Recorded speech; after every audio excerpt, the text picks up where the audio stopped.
Well, this class is again on a subject that's not in the textbook, but I think it's a very important subject to discuss. It will help you understand some of the later classes much better. But it's also one of the great developments in archaeology, which basically gives us modern archaeology today. And this is the story essentially of a man called Christian Thomsen and the development of the three-age system. If you remember, if you were present in the first class, I was talking about how in England in the late 18th and early 19th century, people were digging away on various barrows. This is exactly the same time that the savants are working in Egypt. The savants are looking at the remains of ancient Egypt. The savants have some form of chronology, some form of time scale. They have a list of the pharaohs, so they can vaguely estimate the age of certain objects. But for early archaeologists working in Europe, it was much more difficult.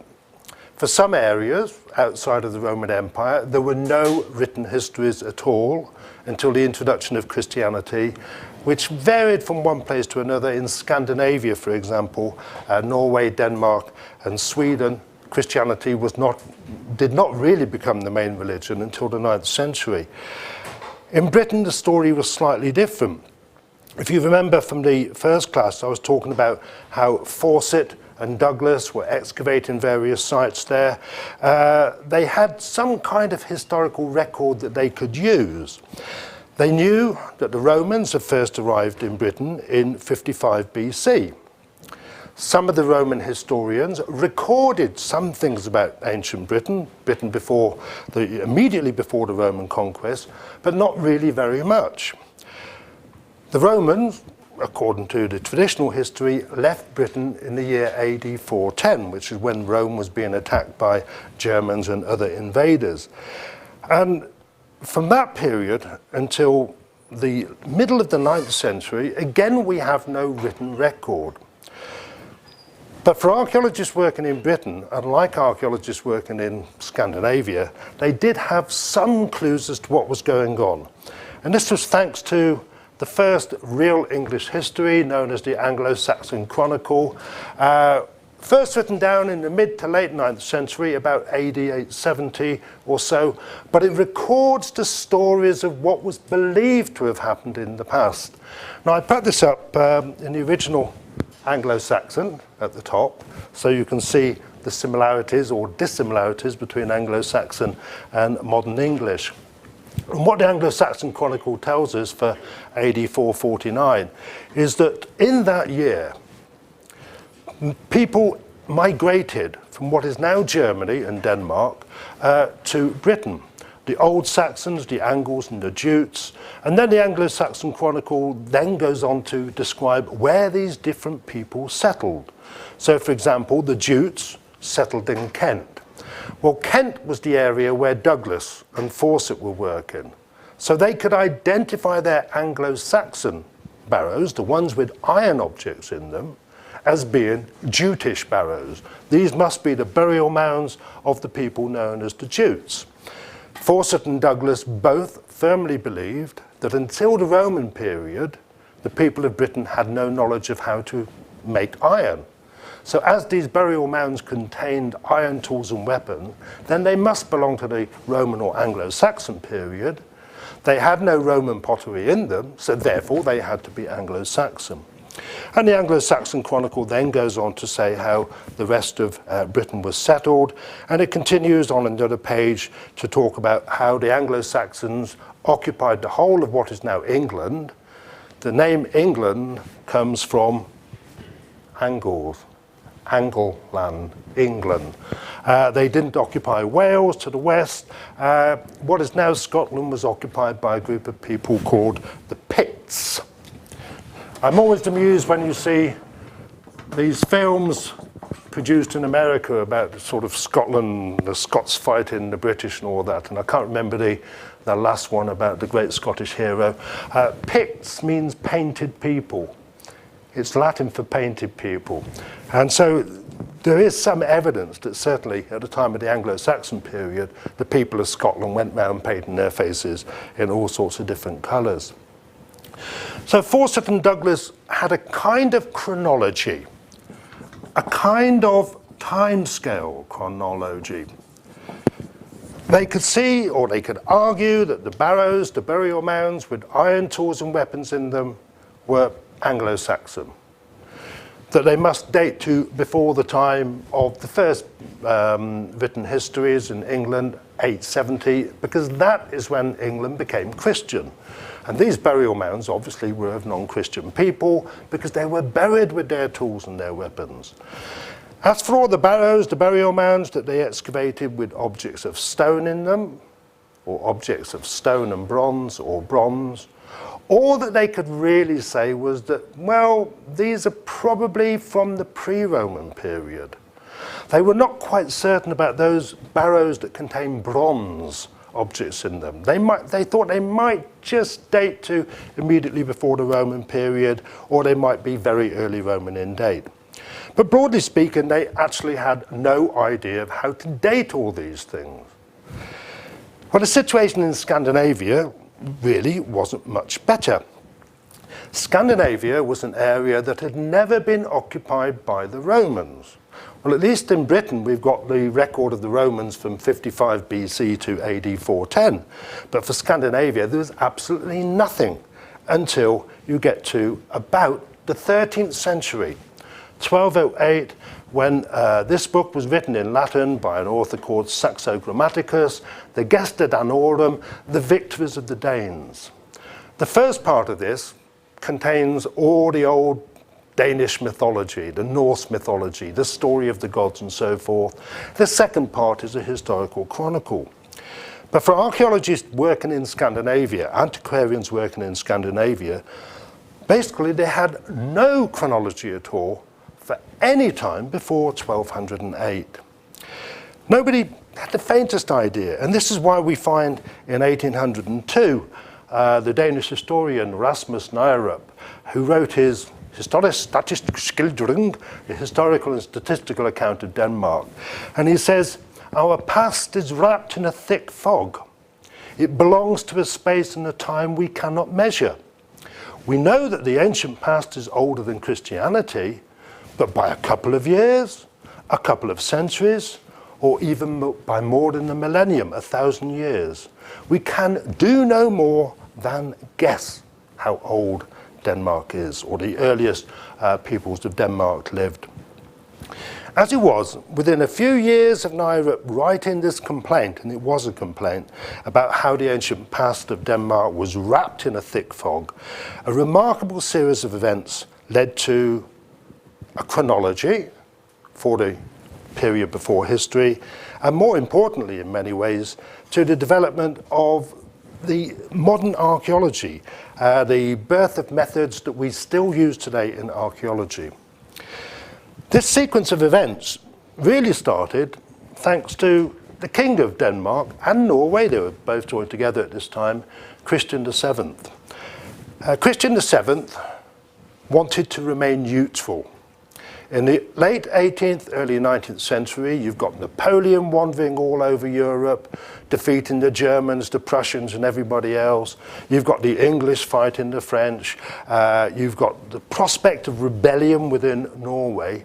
So he wants to stay out of all this trouble. And he declares Denmark and Norway to be neutral territory.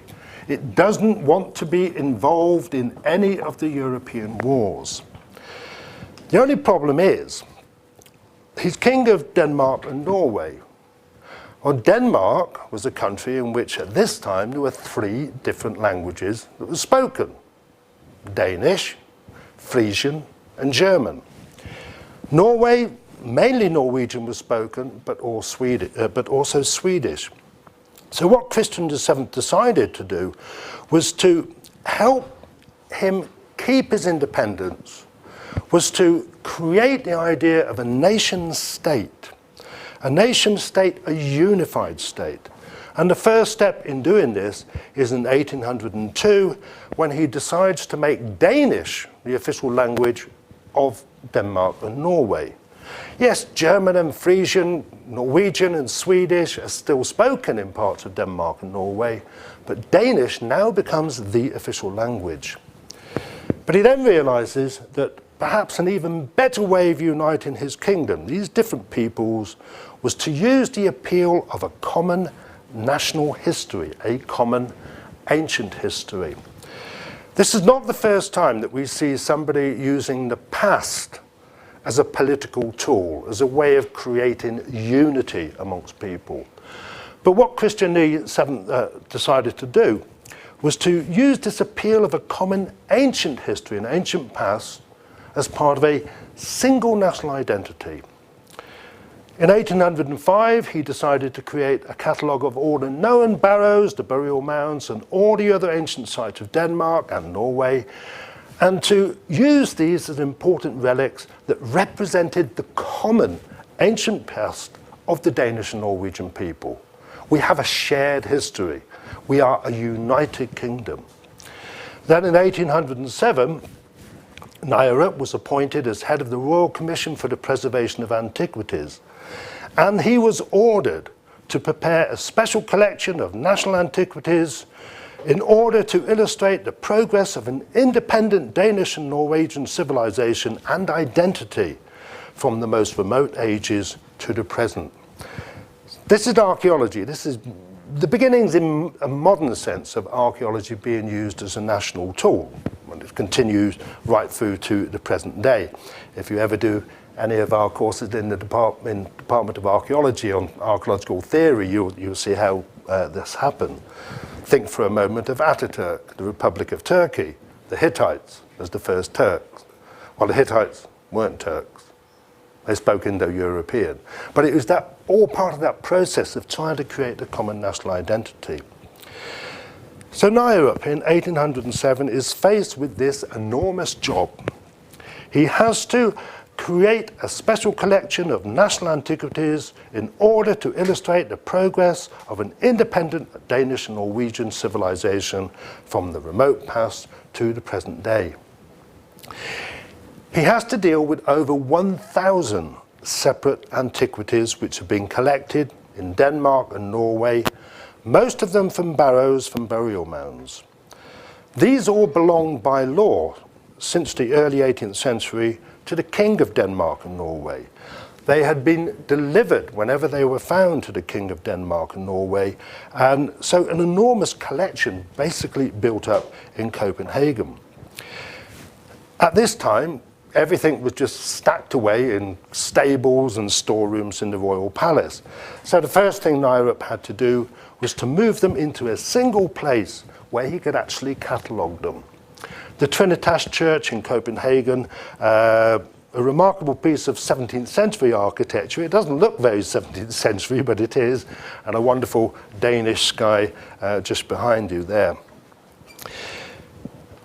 When they were moved into the Trinitas Church, Nyrup made a very careful list of where everything had been found, and he made a very careful and thankful decision to make certain that everything that had been found together in the same place should be stored together in the same place.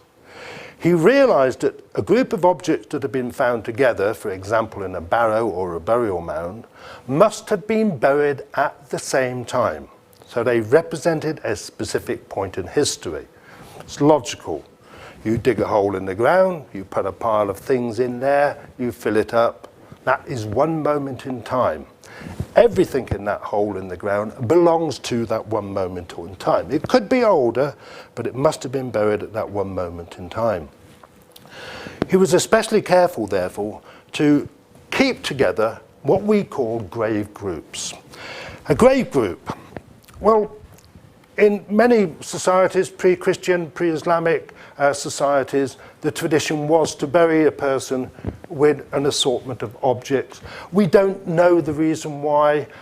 In some societies, like Egyptian societies, this was so that the dead person could use these in an afterlife. We think the same thinking process might have happened with other societies, but we have no written records. But grave groups like this, these are all objects buried at the same time as the person was buried. So they must have been placed in the ground at exactly the same time. Well, having got all the material from the royal palaces into the Trinitas Church, Naira then sat down and decided, what shall I do next? How am I going to put this in order to present a collection of antiquities that represent the united past of Denmark and Norway from remote times to the present period? It took him 9 years before he came up with a solution. When he was out for a dinner one night and he met up with this man, Christian Jørgensen Thomsen. Christian Jørgensen Thomsen was the bachelor son of a wealthy banker. He had no family, he didn't have to work, he had plenty of time on his hands. He had been interested since he was a child in coins. He collected coins, and all the coins he collected, he placed on display in the family home, in groups according to which country they came from and what date they were. In a sense, you can think of him as a systems analysis. He was putting things into order, into a nice particular order. So Christian Jørgensen Thomsen was probably in many ways the best person to actually do this job. This is what Naira thought.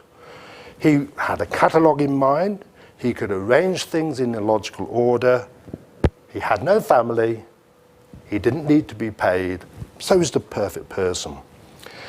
Well, Thomsen spent a year or so basically just looking at the collections in the Trinitas Church. And he soon recognized within a year that by looking at the grave groups, only the grave groups, he could actually put them into an order, into a form of order, according to what material was used for the tools and weapons in them. So, for example, he found that some grave groups contained only stone tools and weapons, and some of those grave groups had gold jewellery. He then discovered that some contained stone and bronze tools and weapons. Some of these graves also had gold jewellery, but glass beads as well. No glass beads with those. Then he found that some grave groups contained only bronze tools and weapons, and some of these, again with gold jewellery and glass beads. But some grave groups contained only iron tools and weapons. There was no gold in any of these grave groups, but there was jewellery made of silver, there was jewellery made of bronze, and instead of glass beads, there were glass cups and bowls, and a few of them had Roman coins with them. What Thomsen realised was that these grave groups painted a picture of 3 distinctive societies that had existed in Denmark and Norway in this past. And from this he developed what we know as the 3-age system. Thomsen was able to argue from the evidence of the grave groups that these different grave groups revealed the previous existence of successive societies in Denmark and Norway. Now, he argued that if people knew how to make metal tools, iron tools, they wouldn't be making bronze tools. If they knew how to make bronze tools, they wouldn't be making stone tools. So logically, the earliest of these phases or periods must be a Stone Age, a time when people didn't know how to make metal, and so they made tools and weapons out of stone. Then there had to be a transitional period when people were still making tools and weapons of stone, but bronze is beginning to appear. So you see the first bronze tools appearing. This is the beginning of what he calls a Bronze Age. Then there came the Bronze Age proper, when tools and weapons were made of bronze. People didn't know how to make iron. That was obvious. Otherwise, they would have been making iron tools and weapons. And that was followed by an Iron Age, when tools and weapons were always made of iron. You've got much better glass products, jewellery made of silver and bronze. As a few of these Iron Age graves contain coins of Roman date, and the coins could be dated, this meant that the latest stage of the Iron Age must coincide with the period the Romans were in Europe, so roughly from about 100, in France basically, from 100 BC to about AD 450. Well, Thomson's three-age system was, in a sense, nothing new. Lucretius, the Roman writer in the 1st century BC, had already come up with this idea that mankind had gone through a series of successive stages, that mankind had first used his teeth and his nails as weapons, then he used wood as weapons, then stone, then bronze, and then iron. But the important thing here is, of course, that Thomson is not just coming up with a philosophical idea or theory, he's actually using the evidence of artifacts to suggest this three-age system really applies. That there were three separate ages in the past before written history. The Iron Age obviously continuing into the time of written history as well. So, unlike Lucretius and all the other classical writers who are imagining that there might have been successive stages in the history of man before writing was first developed, Thomson is, in a sense, providing the evidence for this thanks to these grave groups.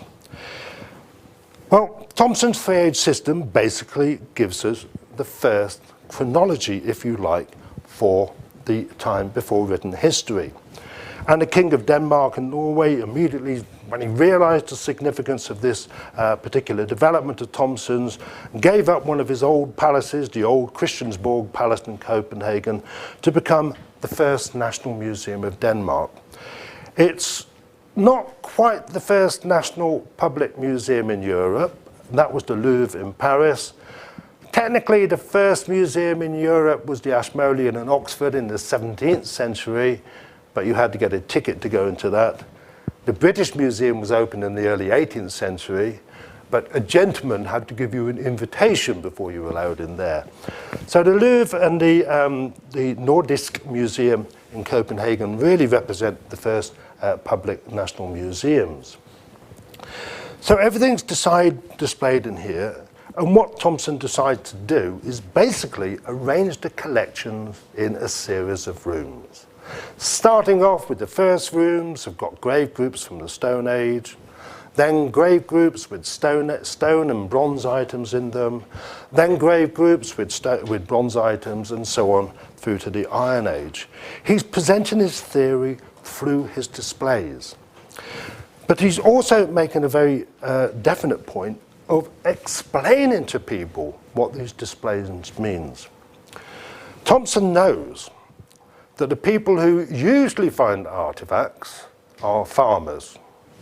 And so he makes an especial point on showing farmers and their families around the collections to explain what the collections mean, and also to make the point that archaeologists depend on reliable information about what artifacts are found with what. Remember, the only way he could work out his three-age system was by having grave groups, objects which had all been buried at the same point in the past. So he realizes the importance of not just recovering something made of gold or silver, but actually getting everything from a single grave altogether. That the value of this to the archaeologist and the historian was much more than a single gold object or silver object, for example. Well, Thomson, a bachelor, a wealthy man, was very happy to share his ideas with the leading scholars of the time. Other archaeologists, antiquarians, museum directors came to look at the collections there, and within a very short time, 1820, we start to see other museums in Europe being arranged in this particular way. What Thomson has done is providing a chronology that you can now actually arrange these objects into a chronology. It is a relative chronology. He doesn't have any dates, or you can say is that the Stone Age must come before the Bronze Age must come before the Iron Age. So therefore, anything belonging to those periods, you could fit them into a sequence in the past. Most archaeologists, most museum directors at the time thought this is an excellent idea. They accepted his arguments. But a few of them were suspicious about that. A few did actually question whether you could define the time before history into 3 successive technological stages according to materials. They would argue that perhaps the evidence from the grave groups of Denmark and Norway indicated 3 different societies that existed at the same time, with one society knowing how to use iron, another society only knowing how to use stone, another society only knowing how to use bronze. Well, this was a reasonably logical query in a sense, because you just had to look at certain parts of Africa, as Africa was known in the 19th century. In Africa, you could see objects made of stone, tools and weapons made of stone. But there was nothing made of bronze in Africa, but people in Africa, in some parts of Africa, were using iron tools and weapons in the 19th century. So it was a reasonable question in a sense. If in Africa you can have one group of people using stone tools at the same time as another group are using iron tools, and nobody's using bronze tools, could these 3 ages that Thomson's identified actually be the evidence of 3 different societies? Well, Thomson realizes that he's going to have to defend his 3-age system in print.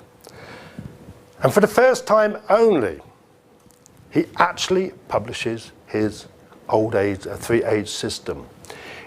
We call it the Ledetrad for short, the introduction. It's actually an introduction, it's a catalogue of the collections. Thomson had never put anything down on paper before this time, because as he once said, I have no desire to write, and anyway, there are too many books in the world already, and I don't have time to read them, so why should I write one more? So although he developed his 3-age system in 1817, 1816, 1817, it's 1836 before he actually decides to publish the evidence for this. In publishing this, though, he also realizes that he needs to get positive proof for the 3-age system. It's a theoretical system. It's based on the evidence of the grave groups in the collections at the Royal Palace. He is working on the belief that these antiquities and objects have been kept together. He cannot prove that the grave groups that only have stone tools in them only had stone tools and weapons in them when they were found. So he realizes that basically he's got to get some positive proof for the actual system. And as luck would have it, 2 years later, up turns this man, Jens Jacob Warsoy. Jens Jacob Warsoy was then 17 years old, a college student at Copenhagen. He'd been interested in antiquities from the age of 15. That's when he did his first excavation, quite illegally in Denmark, and published his first paper in archaeology. In 1838, he's 17 years old. He's a college student, greatly interested in the past. He volunteers to go and work for Warsoy to help catalogue the collections. Despite his age, he's very well educated.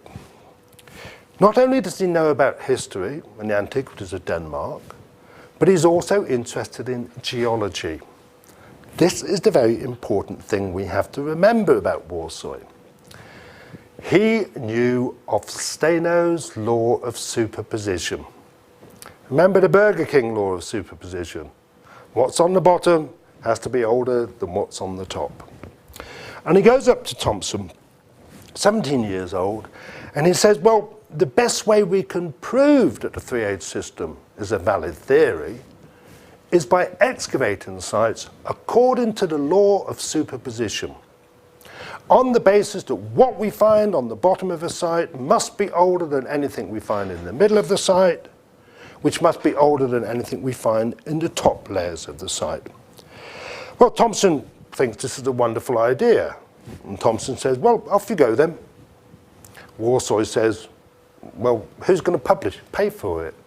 And Thomson says, well, you know, your family is fairly rich. I mean, pay for it yourself. An argument develops. They actually break up. With Warsaw having told Thomson how to prove the theory, Thomson can't see why he should pay for it. But Warsaw, luckily for all of us in many ways, had a family with connections to the then king of Denmark and Norway. And the then king, Frederick, or was it Christian, can't remember which one now, agreed to pay Warsaw a salary and to pay for the excavations for as long as it took to actually prove the truth of the three-age system. So for the next 5 years or so, Warsaw excavated one site after another in both Denmark and Norway. Then in 1843, he's still only 23 years old, he decides to publish his results in Danmarks Oldtid, Primeval Times of Denmark. This is a full account of all the work that he does. But he's still working within this sense of archaeology as a tool of nationalism. He actually starts off this book by stressing the role of archaeology in establishing a national identity, in establishing a national history. He writes that a nation can only respect itself and its independence if it understands its own actual past. In this way, he says, the national character can be understood. Who are we? We are the descendants of these peoples from the past.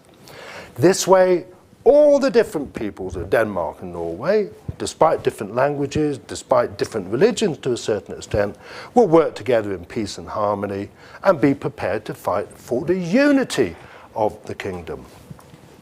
So this idea of nationalism and archaeology, which first starts off in Denmark at any rate with Christian VII, trying to remain neutral outside European wars, is taken a stage further as we see in Warsaw's writings. But as far as we're concerned at this moment, what we're really important is that Warsaw explained how at every site he worked, where he had several different layers of soil, he would find there were iron tools and weapons in the top layers of soil, that there were bronze tools and weapons in the next layers of soil, and beneath these he only found stone tools and weapons. So in this particular way, an idea that was born by Thomson, if you like, in a museum, as a system of classifying all these different grave groups, was proved by excavation in the field. Warsaw proves by using Steiner's law of superposition that these three ages, these three periods come one after the other. He was also able to take the three-age system one little step further. When looking at the stone tools he was excavating in Denmark, he noticed that the earliest of them were fairly well-made stone tools. He always found them with the bones of small animals like deer, reindeer, the bones of fish and things like this. He suggested that there was a definite connection, that this represented a period in the Stone Age when man lived by hunting small animals and fishing.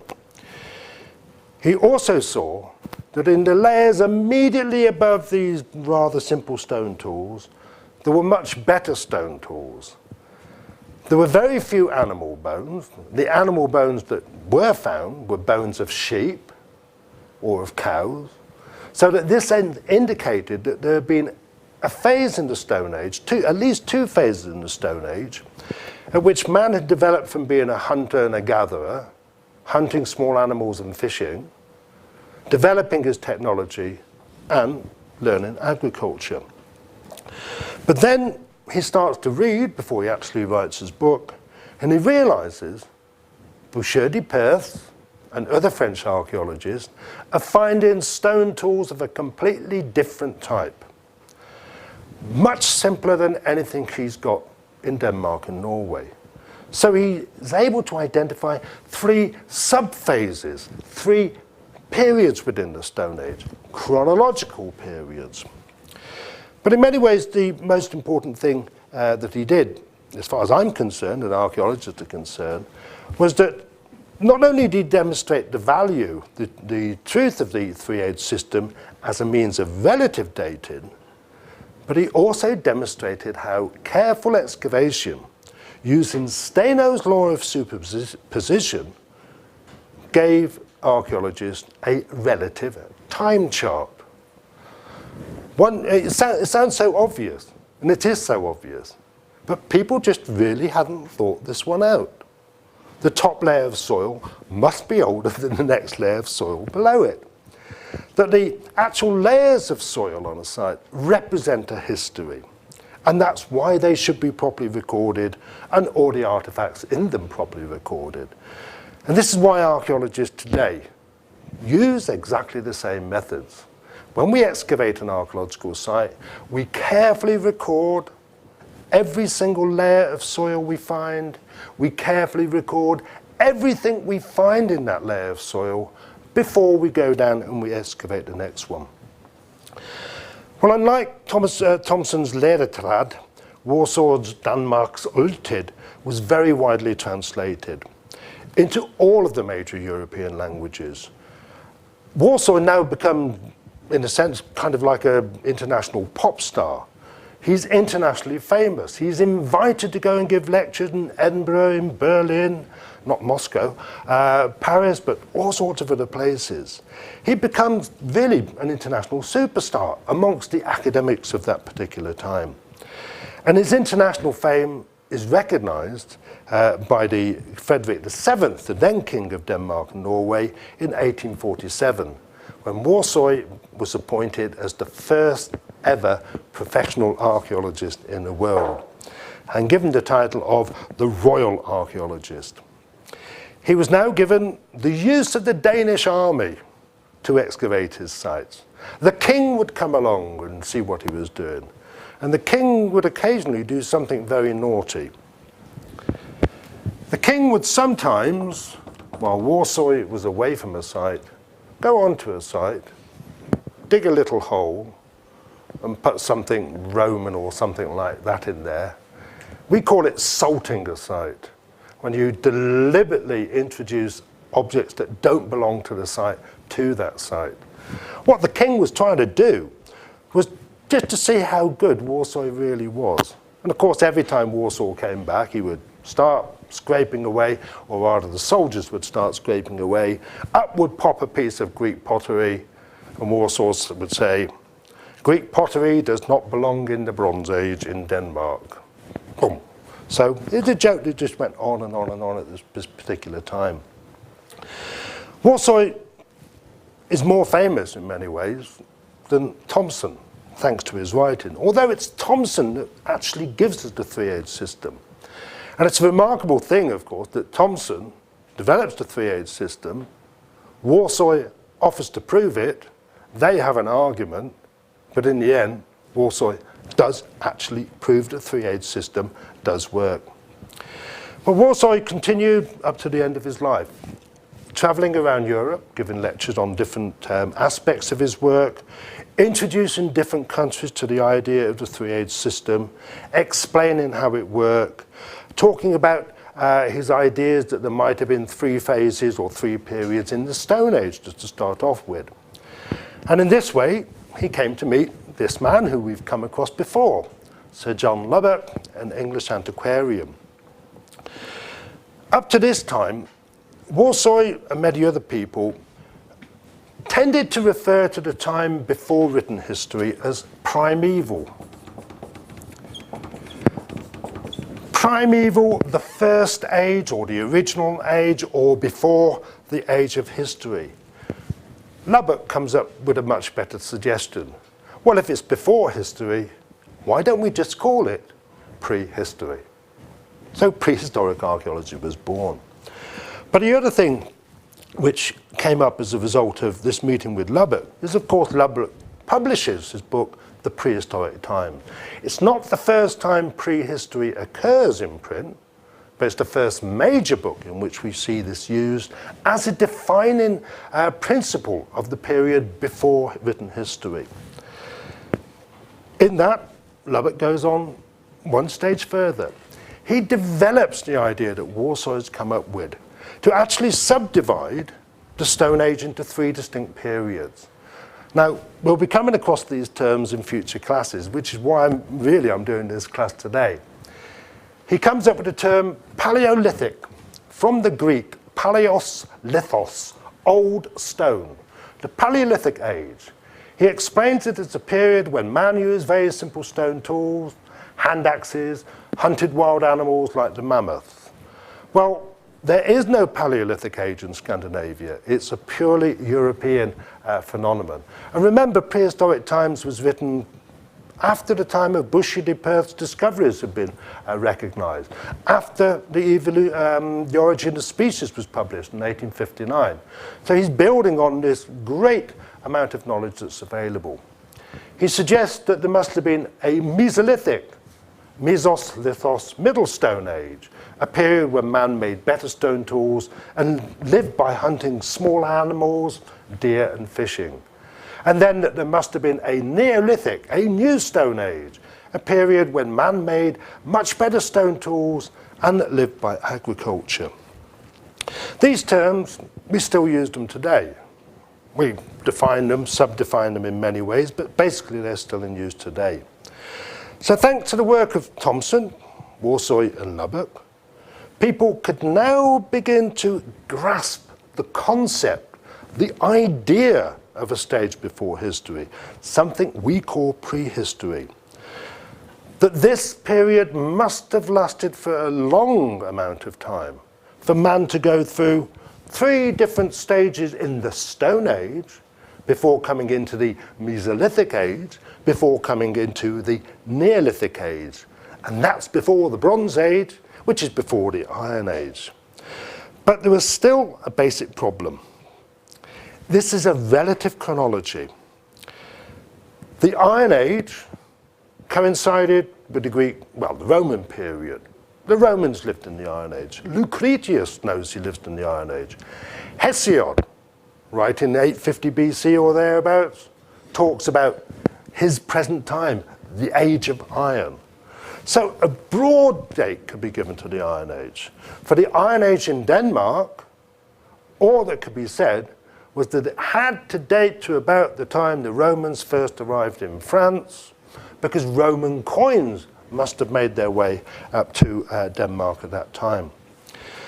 But in many other ways, when it comes to thinking about a fixed chronology for prehistory, the situation was still basically the same as when Ramus Nairip had written his complaint in 1802 before Thomson began his work. The Stone, Bronze and Iron Ages clearly belong to a time before history, but how much before history?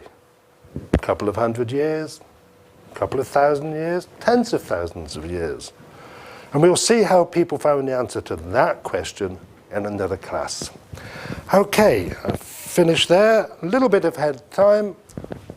We've got an extra 5 minutes in the day. All right.